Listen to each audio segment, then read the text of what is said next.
wa idza adnaba istaghfara. Fa inna hadhihi thalath hiya unwanus sa'adah. Perhatikan halaman 10. Kata beliau rahimahullah ta'ala, Syekh Muhammad bin Abdul Wahhab dalam matannya, aku memohon kepada Allah Subhanahu wa ta'ala yang maha mulia, Rabb atau pemilik arsy yang maha agung,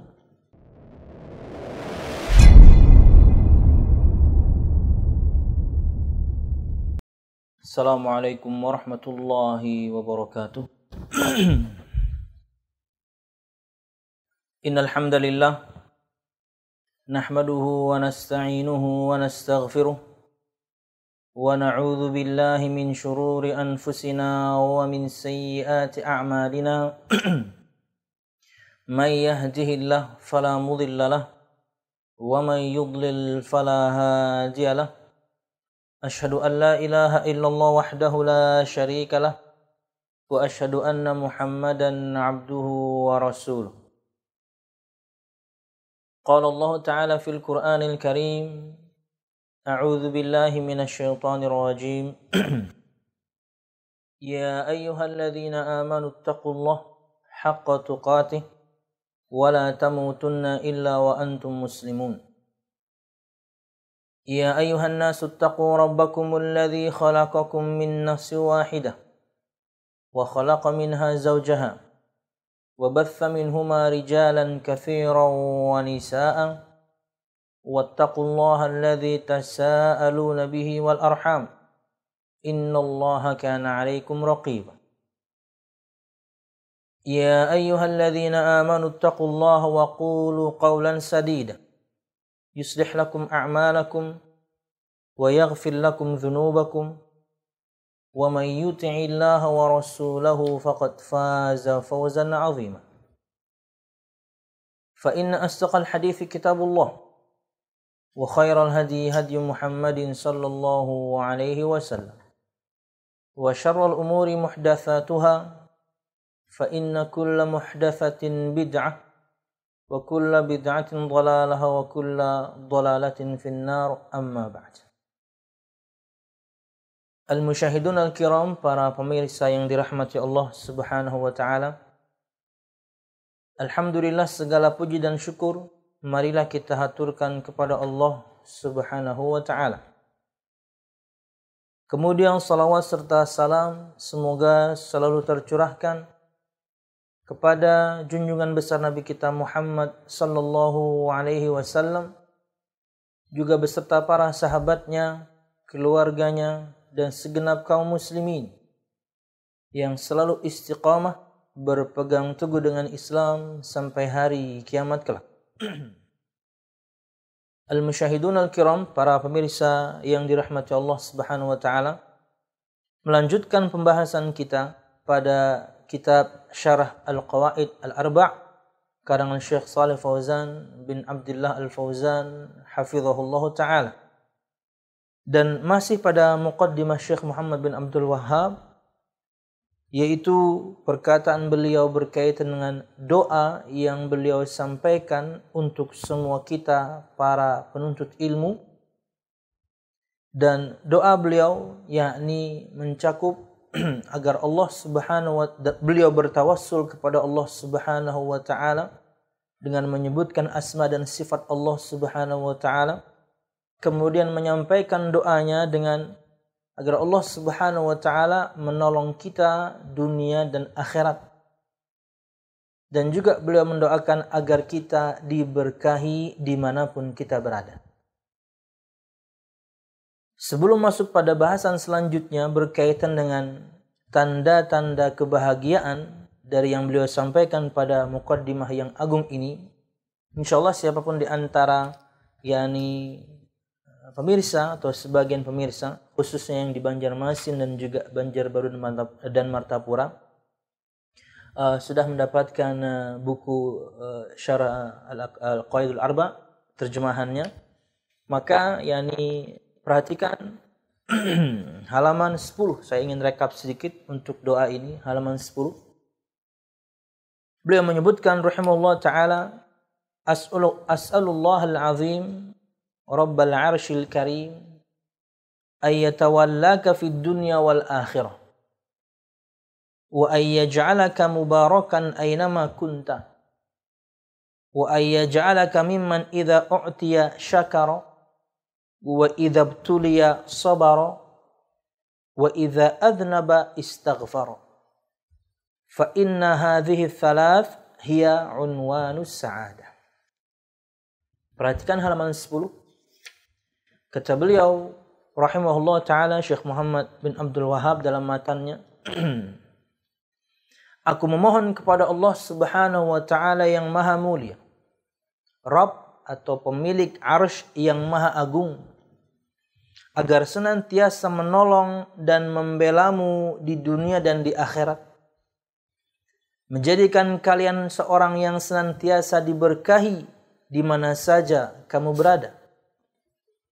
Dan semoga Allah subhanahu wa ta'ala menjadikanmu termasuk orang-orang yang apabila diberi kenikmatan bersyukur, apabila ditimpa musibah bersabar, dan apabila melakukan terjatuh dalam perbuatan dosa beristighfar.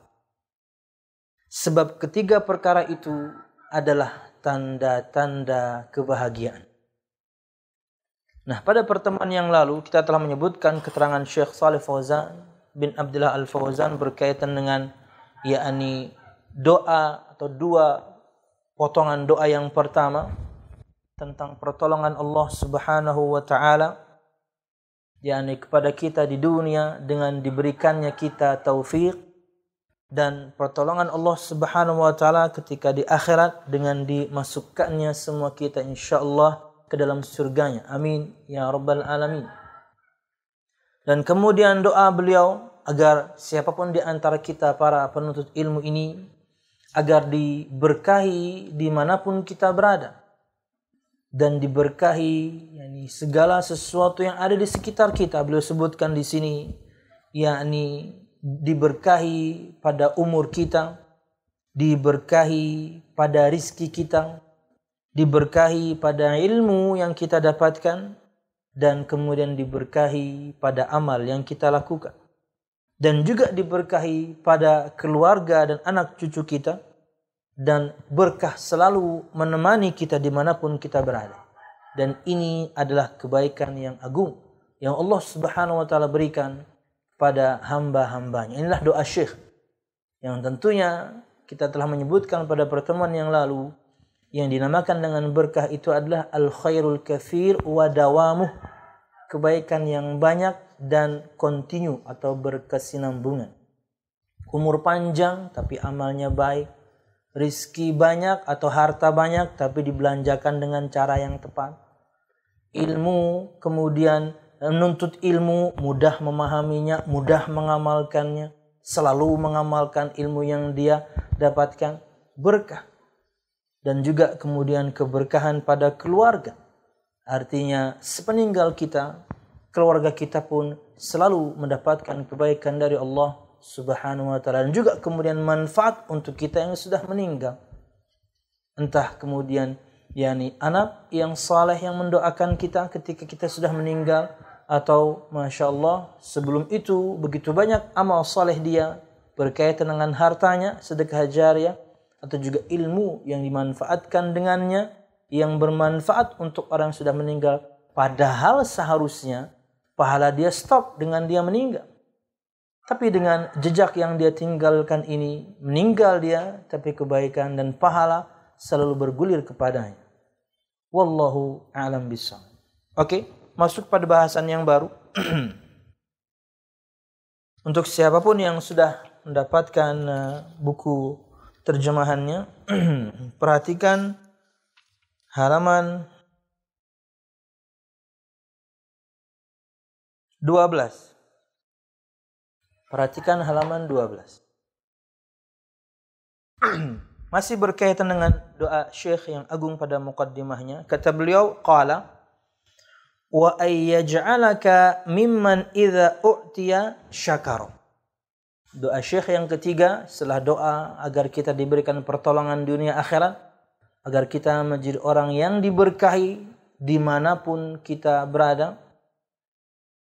Wa ayyaj'alaka mimman idza u'tiya syakara. Dan semoga Allah Subhanahu wa taala menjadikan kamu sebagai orang yang dan semoga Allah Subhanahu wa taala menjadikan kamu orang yang apabila diberi nikmat bersyukur. Doa Syekh berikutnya adalah agar siapapun di antara kita ketika diberikan kenikmatan oleh Allah Subhanahu wa taala selalu bersyukur. Perhatikan keterangan dari Syekh Shalih Fauzan bin Abdullah Al-Fauzan. Khilaful ladzi idza u'tiya kafara an-ni'mata wa bataraha. Fa inna katsiran minan nas idza u'tu an-ni'mata kafaruha wa ankaruha wa sarrafuha fi ghairi ta'atillah fasarat sababan li syaqawatihim. Amma man yashkur fa innallaha yaziduhu. Qala ta'ala wa itta'adzana rabbukum la in syakartum la azidannakum. Wallahu jalla wa ala yuzidu syakirina min fadli wa ihsani. Fa idza aradta al-mazida minan ni'am fashkurillah wa idza aradta zawalan ni'am fakfurha. Perkataan Syekh, dan semoga Allah Subhanahu wa taala menjadikanmu orang yang apabila diberikan nikmat bersyukur. Kata Syekh menerangkan, berbeda dengan orang yang apabila diberikan kenikmatan dia kufur dan juga kemudian menyalahgunakannya. Karena banyak manusia, banyak berarti 50. Banyak manusia berarti banyak juga yang tidak. Banyak manusia, idza u'tun ni'mah, jika diberikan kepada mereka nikmat, al-musyahidun al-kiram, definisi mudah untuk nikmat itu adalah segala kebaikan yang sampai kepada diri seseorang berkaitan dengan urusan agamanya dan urusan dunianya. Itu nikmat. Allah Subhanahu wa taala berfirman, "Wa ma bikum min ni'matin faminallah." Dan apa-apa yang ada pada kalian dari sebuah kenikmatan, maka semua itu dari Allah Subhanahu wa taala. Lalu disebutkan definisi nikmat oleh para ulama. Kullu ma yasiru ilal mar'i fi dinihi wa dunya. Segala sesuatu yang sampai kepada diri seseorang berkaitan dengan yakni urusan agamanya dan urusan dunianya. Jadi semua kebaikan yang kemudian didapatkan oleh seseorang, baik itu dalam urusan agamanya dan dunianya, itu sebuah kenikmatan. Urusan agama misalnya, contohnya ya, orang mudah menjalankan ketaatan, itu nikmat. Sampai kepada diri seseorang kemudahan untuk menjalankan ketaatan, itu nikmat. Karena ada orang yang berat menjalankannya. Berat dalam artian betul-betul kondisi fisiknya berat untuk melakukan, atau berat dalam artian orangnya malas. Kayak tadi pagi gitu ya, ada pertanyaan gitu ya dari seorang ustadz, gimana menjawab perkataan seorang yang mengatakan enak itu Islam liberal, nggak banyak beban, nggak berat bebannya. Saya katakan, ya nggak usah Anda kemudian berdialog dengan pemalas, nggak akan nyambung. Karena hukum asal dia, pemalasnya dia cocok dengan yang dia pelajari. Jadi begitu dia masuk ke Islam liberal, banyak kemudian yakni ketaatan ini, ketaatan itu boleh tidak dilakukan. keharaman ini, keharaman itu, enggak apa-apa. Oh, cocok hawa nafsunya. Makanya dia mengatakan, enak, Islam liberal. Bebas. Oh, gimana? Dua kata yang kontradiktif. Islam dan liberal. Liberal bebas, Islam itu artinya berserah diri, manut, patuh. Gimana bebas? Nggak bisa bebas.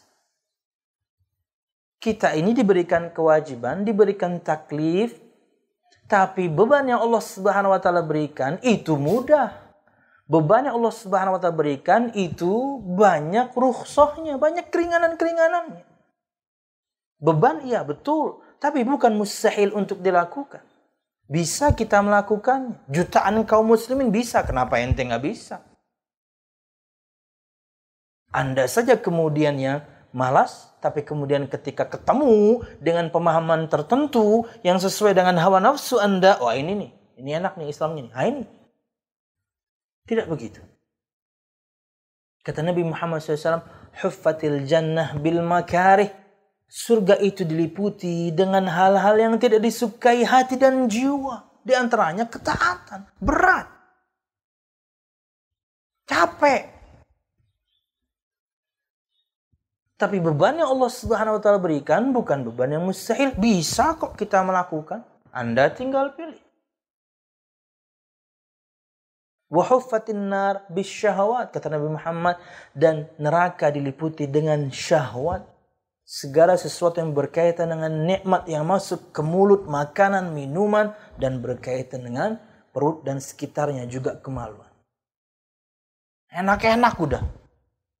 Kata Imam Nawawi, mudah saya tidak salah beliau menerangkan.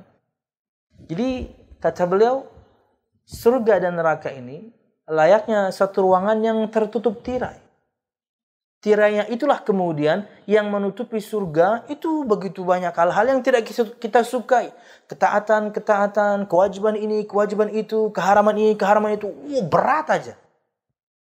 Tapi ketika seorang menyingkapnya, artinya dia mengikuti tatanan syariat. Dia singkap surga yang ada. Begitu pula neraka. Tirai yang menutupinya semua kenikmatan. Anda singkap dia, artinya Anda pakai semuanya, Anda gunakan semuanya, Anda maksimalkan semuanya. Keharaman ini, keharaman itu, tinggalkan kewajiban ini, tinggalkan kewajiban itu. Artinya Anda membukanya, kata beliau, dan nerakalah kemudian isinya. Wallahu a'lam bishawab. Oke. Yani itulah definisi nikmat ya. Saya tadi ingin terangkan definisi nikmat. Kullul khairil ladzi yasiru ilal mar'i fi dinihi wa dunyah. Semua kebaikan yang sampai kepada diri seseorang berkaitan dengan urusan agamanya ataupun urusan dunianya. Urusan agama sudah ada contohnya. Mudahnya seseorang menjalankan ketaatan itu nikmat luar biasa. Mudah dalam artian betul-betul dia dalam keadaan sehat walafiat bisa menjalankan semuanya sesuai tatanan. Karena ada orang kemudian yang mungkin nggak bisa berdiri, nggak sempurna nikmat ibadahnya. Nggak bisa duduk, nggak sempurna nikmat ibadahnya, rebahan kok. Atau betul-betul ada orang yang kemudian malas untuk menjalankan ketaatan kepada Allah Subhanahu wa taala. Mudahnya Anda menjalankan ketaatan kepada Allah, nikmat. Itu dalam urusan agama. Itu contoh saja. Atau dalam urusan duniawi, apapun itu, ya, dalam urusan duniawi, alhamdulillah masih memiliki orang tua, alhamdulillah memiliki pasangan, alhamdulillah memiliki anak, alhamdulillah memiliki tempat tinggal yang layak, kendaraan, nikmat semua. Ini yang didoakan oleh Syekh, agar kamu menjadi orang yang apabila mendapatkan nikmat dalam urusan agamamu, dalam urusan duniamu, bersyukur. Gimana bentuk bersyukurnya? Ya jalankan ketaatan dong. Kata Syaikhul Utsaimin menerangkan dalam syarah Al-Arba'in An-Nawawiyah, terkadang orang tidak keluar dari lisannya kata syukur. Tapi ketika dia menjalankan ketaatan kepada Allah Subhanahu wa taala, itu bukti dia bersyukur. Memang harusnya sih tiga-tiganya ya, biar maksimal gitu ya, hatinya meyakini yakni akan bahwasanya Allah Subhanahu wa taala yang Maha memberikan nikmat, semua nikmat ini dari Allah, hati meyakini. Lisannya kemudian berucap, alhamdulillah bi ni'matihi tatimmus shalihat. Kemudian praktek anggota badannya, dia menjalankan ketaatan dan meninggalkan kemaksiatan. Itu bukti dia syukur. Terkadang tidak keluar dari lisan ini kata alhamdulillah bi ni'matihi tatimmus shalihat, tapi prakteknya dia menjalankan ketaatan, meninggalkan larangan, itu bukti dia bersyukur. Takwa itu bukti syukur. Nah, kata Imam, wa ayyaj'alaka mimman idza u'tiya syakar. Agar Allah Subhanahu wa taala, atau semoga Allah Subhanahu wa taala menjadikan kamu orang yang apabila mendapatkan kenikmatan bersyukur. Doa dari dari Imam Muhammad bin Abdullah. Kata Syekh Shalih Fauzan, berbeda dengan orang yang diberikan nikmat kemudian dia mengkufurinya dan menyalahgunakan. Karena sesungguhnya banyak manusia, berarti banyak juga yang tidak. Jika diberikan kenikmatan, mereka mengkufurinya, mengingkarinya, dan kemudian memalingkannya kepada selain ketaatan kepada Allah Subhanahu wa taala. Nah, ini dapat nikmat harta misalnya, tapi membelanjakannya salah. Yang haram-haram yang dibeli. Kata saya, banyak orang yang seperti ini. Tapi berarti banyak juga yang enggak. Lain kalau beliau mengatakan kebanyakan manusia, oh itu berarti lebih banyak. Tapi kalau banyak yang ketika diberikan nikmat itu kufur, ingkar, bahkan terkadang menafikan campur tangan Allah Subhanahu wa taala, sombong sekali gitu ya. Artinya semua harta yang saya dapatkan ini, contoh nikmat harta, semua harta yang saya dapatkan ini ya jerih payah saya yang kerja kok. Kerja keras, peras keringat banting tulang, ini hasil saya, nggak ada campur tangan Tuhan di sini. Sombong banget. Subhanallah, padahal kehidupan dia hidup kemudian bisa mengais rezeki, itu siapa yang ngasih? Ruh Anda itu siapa yang ngasih? Cabut selesai Anda. Dengan sombongnya kemudian seorang mengatakan ini jerih payah saya. Makanya orang kalau khatam membahas bahasan yakni iman kepada takdir, itu kalau dapat nikmat dia tidak akan lupa diri. Kalau dapat musibah dia yakni kemudian akan bersabar. Ini yang akan kita bahas juga. Kenapa? Bahasan masalah takdirnya sudah khatam. Karena kalau enggak orang akan sombong. Ketika dapat nikmat, sombong, lupa diri, lupa kepada siapa yang memberikan nikmat sebenarnya. Kalau dapat musibah, mencaci maki kerjanya, mencaci maki Tuhan. Pas kemarin dapat nikmat, Tuhan enggak disertakan. Sekarang dapat musibah, mencaci maki Tuhan. Lo gimana? Ketika dapat nikmat tidak ada campur tangan Allah Subhanahu wa taala, ketika Anda dapat musibah Anda caci maki Allah Subhanahu wa taala. Tidak seperti itu. Makanya orang kalau betul-betul faham akan masalah takdir, dia tahu semua yang dia capai sampai detik ini, betul, dia menjalani sebab-sebabnya. Tapi Allah kemudian yang berikan itu. Allah yang sudah tentukan untuk Anda hal tersebut dengan sebab-sebab yang sudah Anda tapaki. Anda belajar, Anda kuliah, Anda punya istilahnya ijazah ini itu. Di antaranya mungkin manajemen misalnya. Akhirnya Anda pintar memanage usaha, manage uang. Anda jalani memang. Tapi Allah yang mudahkan untuk Anda, bukan begitu? Akhirnya Anda tidak menjadi orang yang sombong. Kaya, tapi rendah hati. Kenapa? Ini semua titipan dari Allah. Mantap. Amanah. Saya dapat cerita ya, langsung nih, dari orangnya. Dia menceritakan bagaimana bosnya lupa akan hal ini. Akhirnya kemudian tidak mengeluarkan zakat. Untuk apa saya keluarkan zakat? Saya cari capek-capek. Masa kemudian saya keluarkan zakat bagi orang sana sini? Dalam hitungan waktu yang sangat pendek, habis semua hartanya. Sampai harus ngutang sana sini. Ya, Allah cabut sebentar doang. Allah ambil sebentar aja harta kita itu. Kalau kita sombong. Sebentar habis.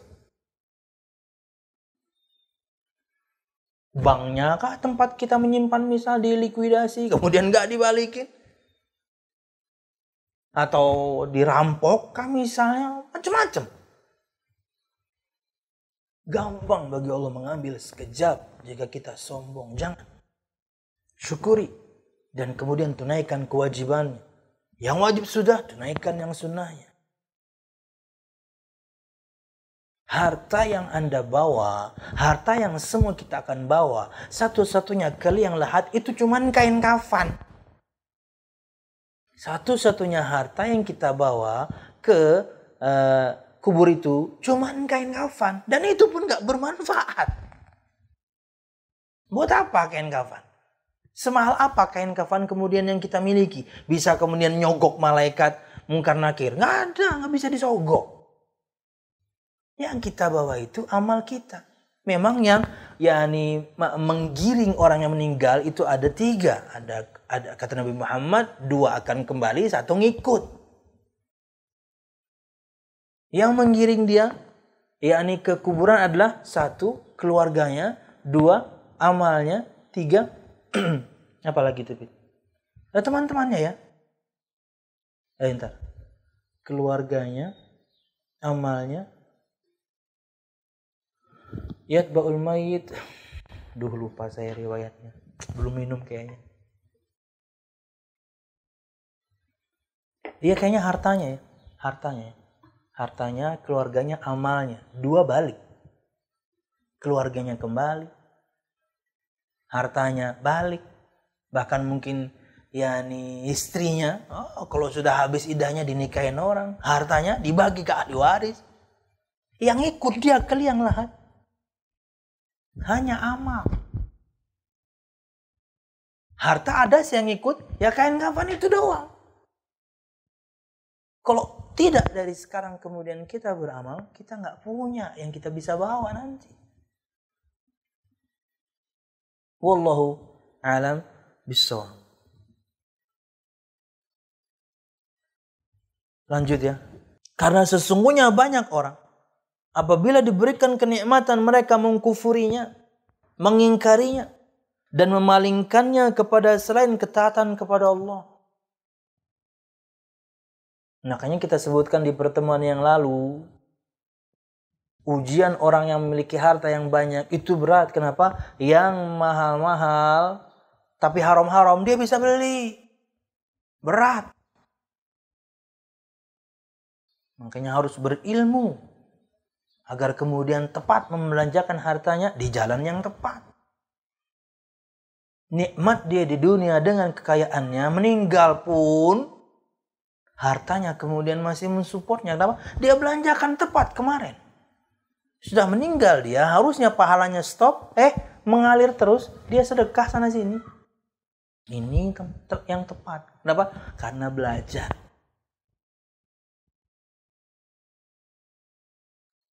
Wallahu a'lam bishawab.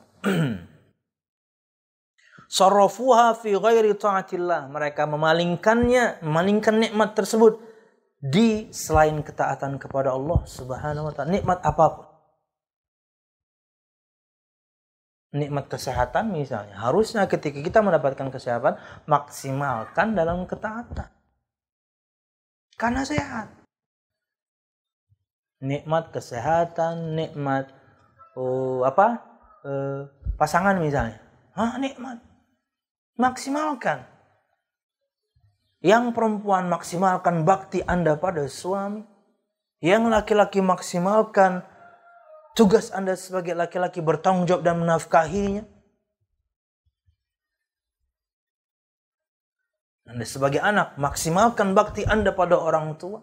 Anda sebagai orang tua maksimalkan nikmat ini, memiliki anak ini untuk mendidik mereka jadi anak yang saleh. Maksimalkan. Itu bukti kita bersyukur. Bukan malah diabaikan.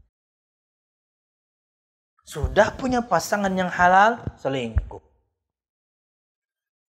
Dapat rezeki harta yang banyak, dibelanjakan di jalan yang tidak tepat. Dapat nikmat anak, kemudian diabaikan, ditelantarkan. Bukan satu, bukan 100, 200, bukan juga ribuan, jutaan orang, khususnya jutaan wanita ya. Mungkin di detik yang sama, di tengah malam itu berdoa kepada Allah Subhanahu wa taala agar diberikan anugerah anak, karena dia sehat, suami sehat, tapi belum punya anak. Mereka mendambakan itu. Kita yang punya malah kemudian gak kita urus. Dunia aja. Pergi pagi anak-anak belum bangun, pulang malam anak-anak sudah tidur. Gak ketemu sama anak. Presiden aja bukan dia, Bet. Sibuknya luar biasa. Presiden bukan, Panglima TNI bukan, ya. Ketua RT aja bukan, Bet. Sibuk banget, subhanallah. Sampai tidak ada waktunya untuk anaknya, untuk istrinya. Untuk bersendau gurau, untuk bercengkrama. Hak mereka tidak Anda berikan. Pelajaran yang mereka dapatkan sehari-hari ini, kita berbicara di luar masa pandemik kemarin ya. Itu mereka ingin tampilkan ke Anda sebagai ayah. Bah, tadi belajar ini, bah. Bah, tadi hafalan ini, bah. Mereka ingin sampaikan itu. Mereka ingin apresiasi dari Anda. Nggak bisa mereka sampaikan, kenapa? Ketika pulang sampai malam mereka ngantung nunggu abahnya. Nggak datang-datang abahnya. Sampai 2 kali lebaran nggak datang. Itu Bang Toyib ya. Subhanallah. Padahal Anda duduk santai dengerin. Nikmat sekali. Anda tahu perkembangan anak. Mereka kemudian bahagia menyampaikan ke orang tua. Tapi kan itu semuanya urusan istri. Gimana urusan istri? Anak Anda 7. Ditungguin semua. Gempor istri Anda. Nanti kemudian Anda pulang, Anda minta layanan istri. Nggak bisa, dia udah habis waktunya. Marah sama istri. Padahal istrinya betul-betul sudah sangat lelah, capek. Wallah bisa. Sisihkan waktu. Tapi jangan waktu sisa. Ini nih hikmahnya, hikmah pandemik ini ya. Banyak para keluarga di rumahnya. Ini. Buat bayar yang kemarin-kemarin Anda jarang di rumah sekarang nih. Anda tuntun mereka belajar, Anda tuntun mereka menghadapi ujian, Anda tungguin mereka ngajinya, belajarnya, setoran hafalannya. Sekarang, hikmah. Mesti ada hikmah dari kejadian ini, yaitu diantaranya. Banyak para keluarga sekarang bisa jadi imam, sekarang mereka harus menambah hafalan. Ya, bahkan mungkin sebagian di antaranya kemarin belajar khutbah kan? Hikmah. Luar biasa. Wallahualam bisa. Ulun pribadi ya, dan teman-teman kru, ulun tanya juga, khususnya teman-teman kru yang sudah menikah ya. Terkadang keluhan itu muncul dari keluarganya, khususnya anak-anaknya. Abah nggak ada terus. Sehari-hari ya dakwah seperti biasa. Tapi kalau weekend itu waktu mereka libur dan mereka ingin bersama keluarganya, bersama ayahnya. Kitanya safari dakwah. Ya, cukup menyedihkan terkadang. Tapi alhamdulillah ini hikmah pandemi ini ketemu terus kita tiap hari. Bayar sekarang kita, yakni untuk anak dan istri kita. Syukur. Bukan malah kufur. Dan kemudian kenikmatan-kenikmatan yang lain. Kalau kita detail nih semuanya nih, waduh banyak banget.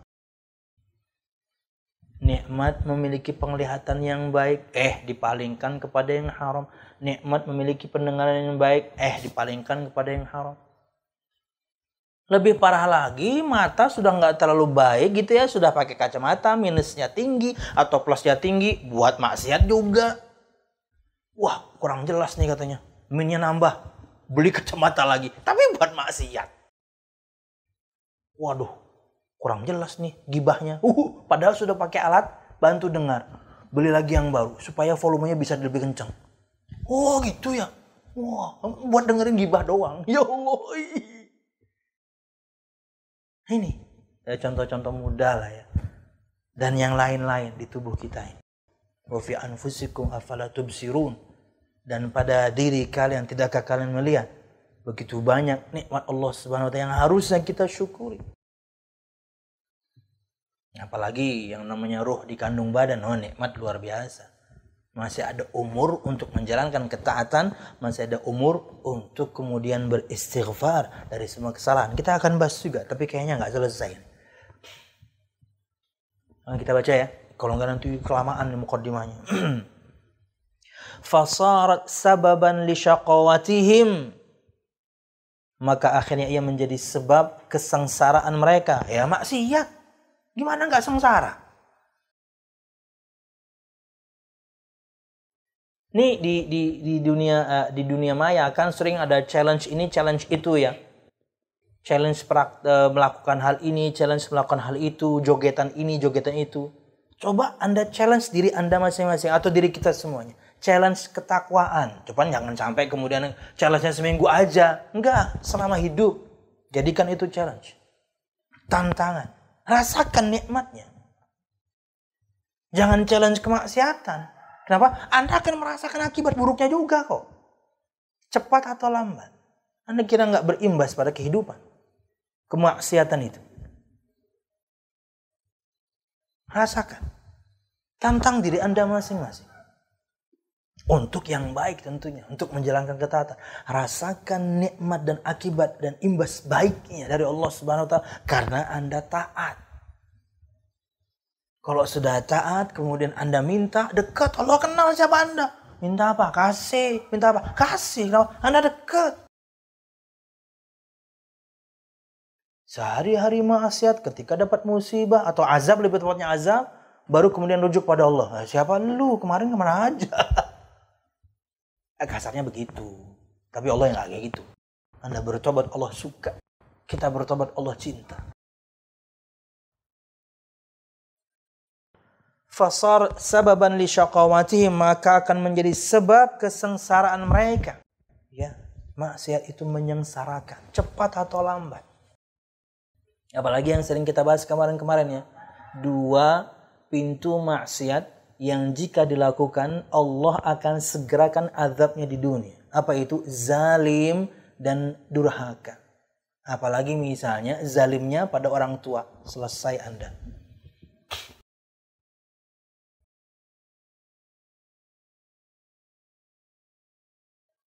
Al-musyahidun al-kiram, jangan sampai kemudian kita sengsara karena sebab perbuatan kita sendiri. Cepat atau lambat.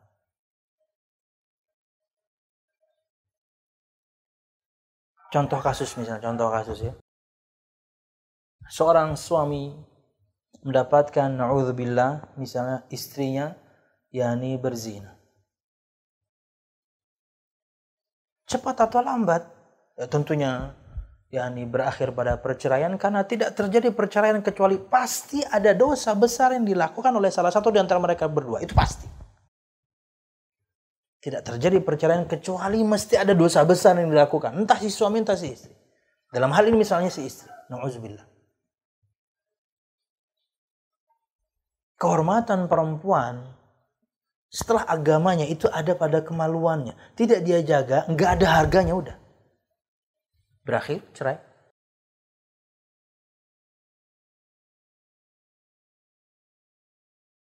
Secara tidak langsung kemudian, walaupun salah sebenarnya, dia tidak perlu menceritakan. Makanya waktu itu, stop Pak, saya nggak perlu tahu. Atau terkadang pada mbaknya juga, stop Mbak, saya tidak mau tahu lebih detail urusan rumah tangga Anda. Kalau masih bisa diperbaiki, perbaiki karena mempertahankan rumah tangga nomor 1. Jika tidak, selesai. Suami bisa menceraikan, istri bisa kemudian minta khulu. Tapi ingat, setelah menasihati, aibnya tetap ditutupi. Apalagi ke anak-anak. Nasihati, faham dia udah gede kok. Tutupi aibnya. Nasihati untuk bertobat, tutupi aibnya. Tapi apakah itu akan selesai? Wallahu a'lam bishawab, kita nggak tahu. Ya, Allah bisa saja kemudian balas dosa itu di dunia. Kenapa? Sengsara kita. Belum sering menyampaikan ini. Dari sabda Nabi Muhammad SAW. Makna dari sabda Nabi Muhammad SAW. Khususnya dosa zina tadi. Kadang orang yang sudah bertaubat, tapi kesengsaraan menghampiri dia. Di saat yang sama itu memang perlu berdosa, tapi Anda kuat enggak? Sabar enggak? Tapi harus kuat, tapi harus sabar. Anda berbuat, tanggung jawab. Anda berbuat, hadapi kesengsaraan itu. Hingga kemudian, habis dari Anda, alhamdulillah dosa-dosa Anda. Ingat enggak? Beberapa waktu yang lalu, kayaknya di postingan Ustadz Badru ya. Di postingan Ustadz Badru, antum nonton enggak? Antum tentang ibu-ibu yang pelacur itu. Ya, semuanya bisa ambil ibrah dari situ. Bertahun-tahun dia berobat nggak sembuh-sembuh. Di dunia Allah ingin bersihkan untuknya dosa-dosanya. Dengan apa? Sakit. Karena dulunya dia menjajakan dirinya. Nasihat beliau kepada ibu tersebut, ibu harus sabar. Harus sabar. Wallahu a'lam bishawab. Tapi ingat, jangan sampai kemudian nikmat yang kita dapatkan, tapi kemudian kita palingkan kepada selain ketaatan, membuat kita sengsara. Nikmati semua kenikmatan dari Allah Subhanahu wa taala dengan memalingkannya kepada ketaatan, jangan sebaliknya.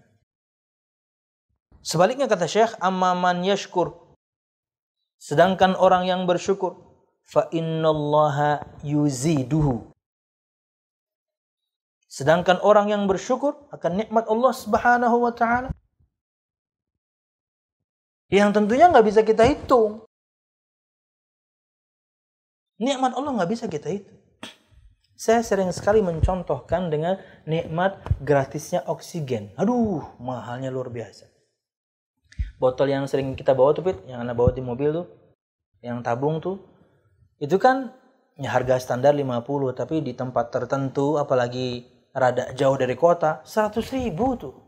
Ente bukan yang turun waktu itu yang beliin, 100.000. Oksigen yang portable itu. 100.000 itu kalau di sub, misalnya nonstop gitu ya, sebentar tuh habis. Itu cuman pertolongan pertama doang sebelum ke rumah sakit. Untuk orang yang mungkin sesak nafas,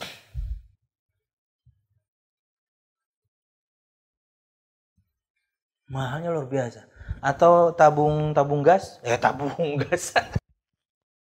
Sorry. Tabung oksigen yang kecil, yang di rumah sakit nggak biasa gede-gede tuh, yang kecil. Itu isi ulangnya di Banjarmasin ya, 110.000. Kok ketika dipakai dan dibuka, kita buka rada kenceng gitu ya, level 2 atau 3 gitu ya, biar rada kenceng masuknya. Itu kalau kita pakai non-stop 2 jam, itu cukup untuk 2 malam aja. Artinya cukup untuk 4 jam doang. 4 jam doang. 110.000, 4 jam. Tolong, Pit, kalikan, Pit. 100.000 deh. Berarti 24 jam. Berapa kita harus beli? 2.400.000. Sehari. Ini hitungan kasar loh. Hitungan kasar loh. 2,4 sehari. Anda udah umur berapa? Sebulan 70 juta. Oksigen doang tuh. Makanya di antara keterangan Syekh Al-Utsaimin juga, dan ini contoh yang beliau sampaikan betul-betul free-nya, ini oksigen kita untuk bernafas. Itu aja belum bisa kita syukuri. Nampak? Lupalah. Bukan belum bisa. Lupa kita syukuri. Apalagi sekarang nih. Ada AC, ada pengharum. Wah, nikmat. Lupa kita syukuri. Terkadang kita tambah dengan maksiat. Tetap Allah ampuni. Kurang apa coba? Tuhan yang Maha Kuasa, Allah Subhanahu wa taala. Wa in ta'uddu ni'matallahi la tuhsuha. Jika kalian berusaha untuk menghitung nikmat Allah, nggak bisa kalian hitung. Itu tadi oksigen aja. Itu baru satu. Makanya disebutkan sebuah riwayat, seorang akan dimasukkan ke dalam surga Allah Subhanahu wa taala, kemudian Allah mengatakan kepada malaikatnya, masukkan hambaku ini ke dalam surgaku dengan rahmatku. Dia komplain, ya Allah, masukkan aku karena amalku. Aku menyembahmu puluhan tahun, beramal saleh. Masukkan aku ke surgamu karena amalku. Dia betul-betul kemudian ingin hitung-hitungan. Dia betul-betul ingin membeli. Kalau surga itu layaknya barang, dia ingin beli dengan amalnya. Dan Allah perintahkan untuk menghitung amalnya. Anda tahu, 60 tahun umurnya tidak cukup untuk membayar satu nikmat penglihatan. Masih mau masuk karena amalmu? Hitung-hitungan nih kita nih sekarang nih, kasarnya begitu. Nggak bisa. Nikmat penglihatan Anda balas dengan 60 tahun jadi orang taat, nggak bisa. Karena masuk surga itu karena rahmat Allah, disebabkan amal Anda, Allah berikan rahmat. Sedangkan orang-orang yang bersyukur, maka sesungguhnya Allah Subhanahu wa taala menambah nikmat itu. Syukuri nikmat Allah, pasti ditambah.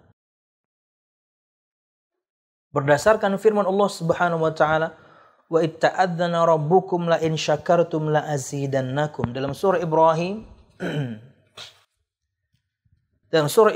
ayat 7, Allah Subhanahu wa taala berfirman, dan ingat juga tatkala Tuhan memaklumkan, sesungguhnya jika kamu bersyukur, hati bersyukur, lisan bersyukur, anggota badan bersyukur.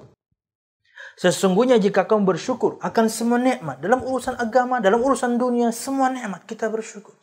Dan ketika kita taat, itu bukti syukur kita. Pasti kami akan menambah nikmat kepadamu. Ditambah nikmatnya. Wallahu a'lam bishawab. Al-musyahidun al-kiram, kemudian wallahu jalla wa ala yuzidu syakirina min fadli wa ihsanih. فإذا أردت المزيد من النعم فاشكر الله وإذا أردت زوال النعم فاكفرها. Dan Allah Subhanahu wa taala menambahkan untuk orang-orang yang bersyukur kepadanya dengan hati, dengan lisan, dengan praktek anggota badan, yaitu ketaatan dan meninggalkan maksiat. Yuzidu syakirina min fadlihi wa ihsani. Allah menambahkan untuk orang-orang yang bersyukur kepadanya, menambahkan keutamaan, menambahkan kebaikan darinya. Allah Subhanahu wa taala. Ya. Berkah akhirnya umurnya, nyambung nih sama sebelumnya nih. Berkah pernikahannya, berkah keturunannya, berkah umurnya. Kenapa? Karena dia bersyukur. Ini doa Syekh untuk semua kita para penuntut ilmu. Ditolong oleh Allah Subhanahu wa taala dunia akhirat. Artinya di dunia dapat petunjuk, di akhirat masuk surga. Menjadi orang yang kemudian selalu ditemani keberkahan di umur, di rizki, di amal, di keluarga, di anak keturunan. Selalu didampingi, dilazimi, ditempel sama keberkahan. Doa dari Syekh yang kedua. Yang ketiga ini, agar Allah Subhanahu wa taala menjadikanmu orang yang apabila diberikan nikmat bersyukur. Amin ya rabbal alamin. Maka kata Syekh, fa idza aradta al-mazida minan ni'am, maka jika engkau menghendaki tambahan kenikmatan, fashkurillah, maka bersyukurlah kepada Allah Subhanahu wa taala. Ingin tambahan nikmat, bersyukurlah. Kita ulang lagi. Dan di antara praktek syukur itu adalah takwa. Menjalankan perintahnya, meninggalkan larangannya. Itu praktek syukur udah. Belum lagi kemudian kita sering sebutkan keutamaan ini. 5 keutamaan ketakwaan. Wa may yattaqillaha yaj'al lahu makhraja. Barang siapa bertakwa kepada Allah Subhanahu wa taala, Allah berikan dia jalan keluar dari semua masalah yang dia sedang hadapi. Takwa. Wa yarzuqhu min haitsu la yahtasib, dan akan diberikan kepadanya rezeki dari jalan yang tidak diduga-duga. Dapat saja. Wa may yattaqillaha yaj'al lahu min amri yusra. Barang siapa yang bertakwa kepada Allah Subhanahu wa taala, Allah akan menjadikan urusannya mudah. Mudah sana sini urusannya.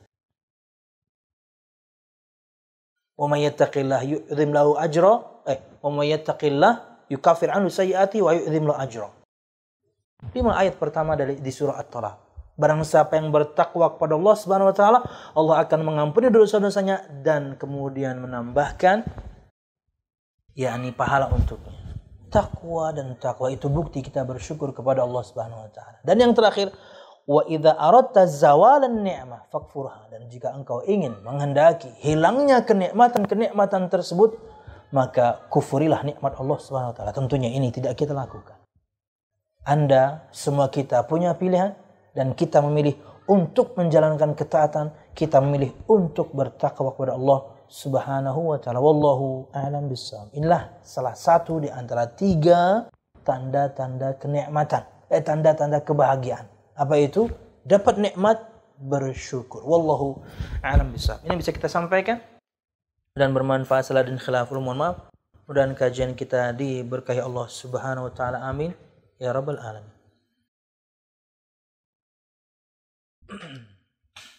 Hari ini hadiahnya apa, Pit? Hari ini hadiahnya untuk 5 penanya insyaallah buku prinsip 3 landasan utama Syarah Syekh Al-Utsaimin. Tentunya bahasan sebelum kitab yang ini, tapi udah habis. Ya mungkin ada yang belum punya gitu ya hari ini.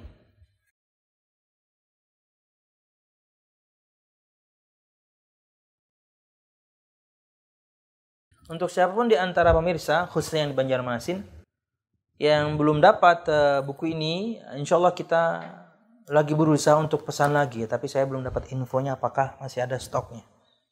Saya sudah pesan lagi, mudahan dapat ya. Jadi yang belum dapat sabar aja.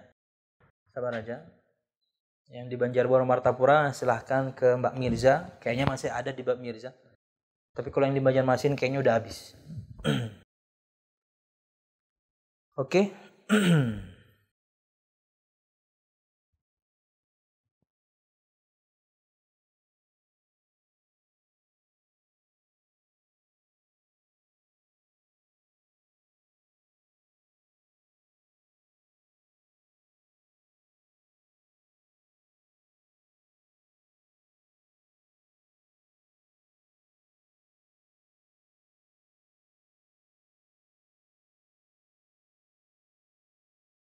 Assalamualaikum Ustaz. Waalaikumsalam. Afwan Ustaz, ana sering sekali terjerumus dalam dosa.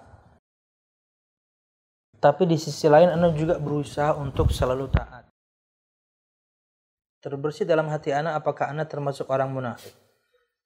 Al-musyahidun al-kiram.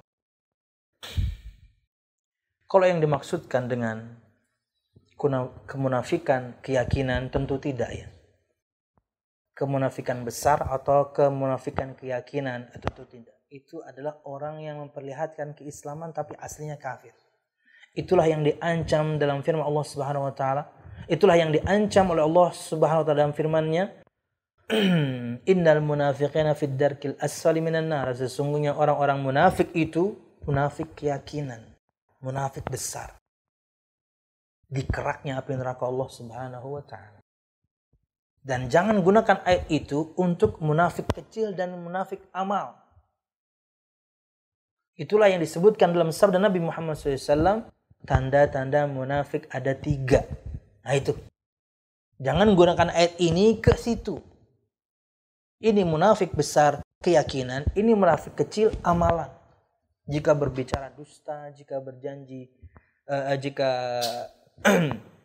jika diberikan amanat khianat, jika yakni apalagi satunya, jika idza haddatsa kadzaba wa idza tu'mina khana, jika berbicara berdusta, jika diberikan amanat berkhianat, wa idza wa'ada akhlafa, dan jika berjanji dia ingkar. Di hadis yang lain ada 4. wa idza khasama fajara. Kalau dia berseteru jadi orang yang buruk sekali. Fajir.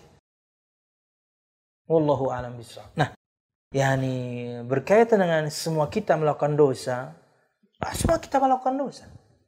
Bahkan mungkin dengan dosa yang sama. Ingat, siapapun di antara kita terjerumus dalam dosa itu, semua kita ya. Berdasarkan sabda Nabi Muhammad SAW, kullu bani Adam khata. Semua anak Adam itu selalu melakukan kesalahan. Bukan khati, bukan satu kali. Khata, selalu, sering. Makanya tadi lu sebutkan dengan, bisa jadi dengan dosa yang sama. Ma minkum min ahadin illa walahu dzambun ya'taduh. Kata Nabi Muhammad, tidak ada seorang pun di antara kalian kecuali dia punya satu dosa yang sering dia ulang-ulang. Wa khairul khatta'in at-tawwabun, dan sebaik-baik orang yang selalu bersalah, terjerumus pada dosa, adalah yang bertobat kepada Allah Subhanahu. Bertobatlah. Waktu yang ada gunakan untuk bertobat. Siang hari untuk dosa yang tadi malam, malam hari untuk dosa yang tadi siang. Karena semua kita selalu bersalah. Wallahu a'lam bishawab. Jadi waktu yang kita miliki gunakan untuk memohon ampunan kepada Allah Subhanahu wa taala, dan ini tanda kebahagiaan yang lain. Yang tentunya harusnya kita bahas tadi tapi enggak cukup waktunya. Wallahu a'lam bishawab. Bertobatlah. Itu kalau berkaitan dengan dosa kita kepada Allah ya. Tapi kalau kepada sama anak Adam, minta maaf sama orang, harus diselesaikan sekarang, jangan ntar-ntar. Assalamualaikum Ustaz. Waalaikumsalam. Salah satu bentuk syukur nikmat adalah bersedekah. Apakah boleh untuk bersedekah kita selalu mengutamakan keluarga saja? Misal kepada istri, orang tua, kakak, adik, atau keponakan. Benarkah sedekah yang paling utama adalah kepada keluarga? Ya. Al-musyahidun al-kiram, di antara bentuk syukur kita akan rizki yang kita dapatkan selama ini, harta, betul, yaitu membelanjakannya di jalan yang tepat. Membelanjakannya di jalan yang tepat. Apa itu? Untuk istri dan anak kita nafkahi, ini kewajiban. Itu cara membelanjakan yang tepat. Jadi kepada istri dan anak itu bukan sedekah namanya. Itu nafkah, kewajiban. Infak yang wajib. Sudah ada infak yang wajib yang lain, zakat. Nanti akan dimanfaatkan oleh banyak kaum muslimin, di antaranya fakir miskin. Berarti kan orang lain, tapi itu wajib. Sudah, alhamdulillah, masih lebih, baru kemudian infak, mengeluarkan harta yang sunnah, yaitu namanya sedekah. Apakah kemudian betul memberikannya kepada keluarga lebih utama? Betul. Kepada orang yang terdekat itu lebih utama. Tapi ingat, bukan ke istri, bukan ke anak, karena itu wajib. Ke orang tua juga enggak tepat. Kenapa? Harta kita itu milik orang tua. Anta wa maluka li abik, kamu dan harta milik orang tuamu. Bukan sedekah ke orang tua itu. Beliau pengen berapa kita kasih. Tapi kalau beliau kemudian tidak bisa memanage dengan baik, bantu untuk memanage. Apalagi orang sudah mulai tua, bingung dia. Anda kasih banyak, ngawur nanti belinya. Maksudnya ngawur nanti kemudian membelanjakannya. Maka Anda atur. Ke orang tua itu. Ini mungkin kepada yang lain. Paman, bibi, betul tuh. Saudara, paman, bibi. Orang-orang ring satu Anda. Keluarga. Betul, lebih utama. Wallahu a'lam bishawab. Karena untuk orang lainnya Anda sudah tunaikan zakat kan? Ya. Anda sudah tunaikan zakat, itu untuk orang lain. Tapi bisa jadi kemudian zakat itu yang tadi Anda keluarkan, ya keluarga Anda juga yang dapat. Bisa, kenapa? Keluarga Anda memenuhi syarat. Dia fakir, dia miskin, dia orang yang terlilit hutang dan lain-lain tuh yang 8 golongan, bisa. Jadi betul bahwasanya untuk keluarga dan karib kerabat lebih utama. Wallahu a'lam bishawab. Tapi ingat, disebutkan di sini jangan selalu. Ya sesekali bagi kepada yang lain. Kalau Anda nggak tahu titiknya, ya minta bantu teman. Kayak ulun misalnya ada sebagian orang gitu ya, ikhwan, akhwan, bertanya, Ustadz, saya mau bayar fidyah kemana ya? Aduh, saya nggak tahu titiknya. Saya nanya teman. Di mana titiknya? Waduh Ustadz, di sana. Aduh Ustadz, lengkap. Tinggal minta bantu. Agar kemudian diberikan kepada orang yang tepat ya. Wallahu a'lam bishawab. Satu lagi ya, Pit. Satu lagi dan cepat nih. Biar genap 1 jam.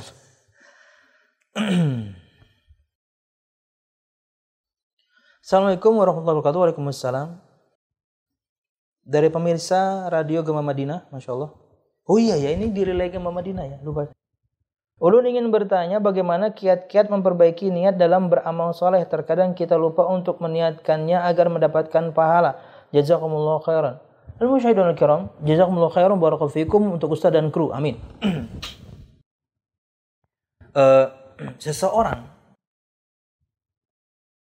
Kata Nabi Muhammad SAW, innamal a'malu bin niyat. Sesungguhnya amal itu tergantung atau sesuai dengan niatnya. Al-musyahidun al-kiram, orang ketika ini melakukan sesuatu, itu mesti tertanam niat sebelumnya. Ya. Nggak akan kemudian orang ketika wudu kemudian nggak tertanam salat, mau salat apa setelah itu? Mesti kata Syaikhul Utsaimin sudah tertanam niat dalam hatinya, habis ini pengen salat A, B, C dan D. Ya. Kalau yang Anda maksudkan adalah kemudian sampai dilafalkan, ya nggak perlu. Tapi mesti sebelum Anda melakukan satu amalan, itu terbertik dalam hati, itulah niat. Saya ingin ini, saya ingin itu, itulah niat. Butuh sepersekian detik aja. Wallahu a'lam bishawab. Jadi kalau yang Anda maksudkan sampai harus dilafalkan, banyak lupanya kita. Mau ini nama itu, mau itu nama itu, lupa kita. Enggak. Kata Syaikhul Utsaimin dalam fatwanya, siapapun orang yang berakal mesti sebelum melakukan satu perbuatan tertanam keinginan dalam hatinya, itulah yang dinamakan niat dalam hati. Dan kata beliau, tidaklah orang melakukan salah satu wudu kecuali sudah tertanam pada hatinya ingin melaksanakan sholat apa setelah itu. Maka insya Allah semua amal yang Anda lakukan betul-betul sesuai dengan yang diniatkan dan ikhlaskan Allah Subhanahu wa taala. Selama bisa disembunyikan maka sembunyikan, karena itulah hukum asalnya. Tapi kemudian jika Anda sudah menimbang bahwasanya amal Anda kalau Anda perlihatkan akan memotivasi orang lain, perlihatkan aja.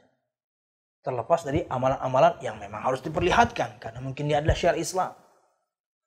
Seperti adzan, salat berjamaah Jumatan, salat Id lapangan, itu harus diperlihatkan, nggak bisa. Tapi jika Anda sudah menimbang bahwasanya ini kalau saya perlihatkan juga tidak menginspirasi orang lain, kembali ke hukum asal, sembunyikan. Sembunyikan amal baik Anda sama seperti hebatnya semua kita menyembunyikan amal buruk kita. Kayak gitu juga. Wallahu a'lam bishawab. Ini bisa kita sampaikan. Mudah-mudahan bermanfaat. Salah dan khilaful, mohon maaf. Mudah-mudahan kajian kita diberkahi Allah Subhanahu wa taala. Amin. Ya rabbal alamin. Subhanakallahumma bihamdika asyhadu an la ilaha illa anta astaghfiruka wa atubu ilaik. Wassalamualaikum warahmatullahi wabarakatuh.